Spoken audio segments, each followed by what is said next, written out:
Hello, everyone. My name is Tyler Anderson, and today we're going to be talking about the social ecological model and the determinants of health model. Uh, Both of these models are used extensively in public health, but today we're going to be focusing more on physical activity and physical health. So let's get into it. With our introduction here, we will be discussing the population, the social ecological model, the determinants of health, and since it's pretty big, we will be going through each section, and then we'll do some final thoughts at the end. All right, so let's get into it. Our population, I want to be talking about ages 16 through 64, kind of that working age group.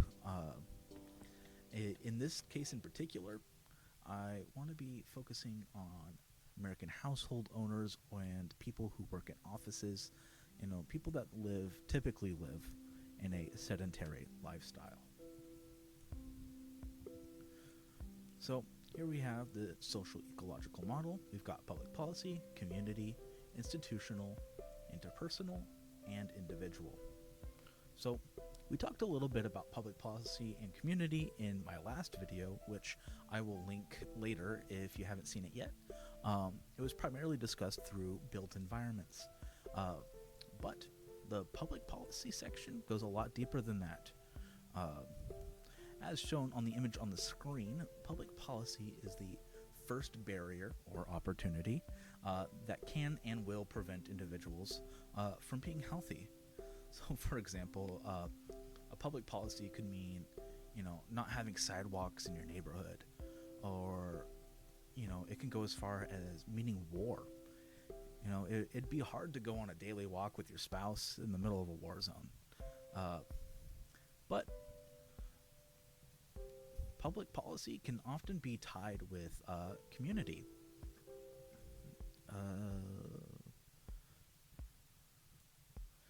This means that it's the people living in your area and kind of how they react to the built environment. The built environment includes many institutional buildings, like a library or an access to information, and gyms for a place to exercise. Interpersonal is the next circle opportunity / barrier, which these are the people that are directly in our lives. This could be family, close friends, co-workers. This can impact an individual by how supportive they are and also how they interact with their environment. And then lastly, there's the individual. These are the opportunities or barriers that we come up with ourselves. It's often the I don't have enough time, or I'm not capable, or I'm just feeling lazy today. We've all been there, but it's up to us to get past these points and make physical activity happen to lead on healthier lives. So, in a recent study from 2020, conducted by Yasmin Casterin, Lucy Lewis, and Anthony Mader, this model was used to examine the individuals and their physical activity opportunities.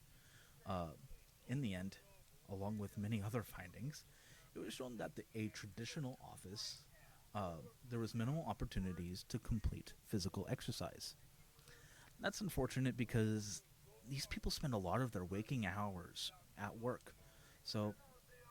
But this research was primarily an attempt to set the framework for future studies where intervention can be made. Next up, we have our determinants of health. The first section we have for determinants of health is economic stability. This is kind of where an individual's economic standing could be a barrier to getting better health. Maybe they're not making enough money, maybe they have too much debt, maybe they have other, economic reasons, maybe they're, you know what I mean. So the next up is the physical environment. That is the built environment around a person. Just as we discussed in my last video, there's different types of areas you could be living in and different benefits and negatives to those environments. Uh, Education is a person's current knowledge and access to knowledge about health. That can mean using your cell phone to find out how to do certain exercises at a gym, or you could go to the library and find stuff that might help with a current condition you may be suffering with. But just access to that kind of knowledge, and this also includes kind of just general knowledge as well, because it's been proven in the past that that people with higher education tend to be healthier. The next up is food.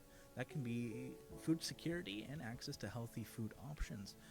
This kind of ties back in with economic standing. So if you can't really afford those healthier options, it might be difficult to be getting healthy food at home.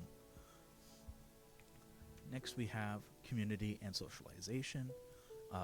This is support from family and community. It also includes policy and justice. It's more than just having friends and family, but it also includes are the laws being held up in your local area? Are you safe in your community? And then lastly is the healthcare system.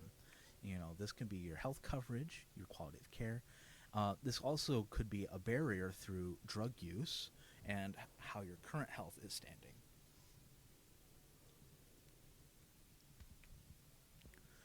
So all of those things lead to your health outcomes. They create a person's opportunity for a positive or negative health-oriented life. So final thoughts, we have the social economic model. Basically, we went over all of the points that were on there. We had policy, institution, community,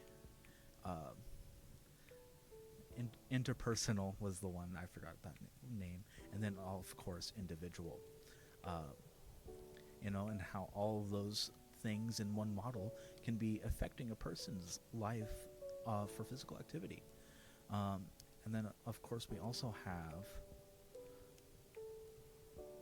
the determinants of health model, where we talked about all those 6 points on economic standing, education, food,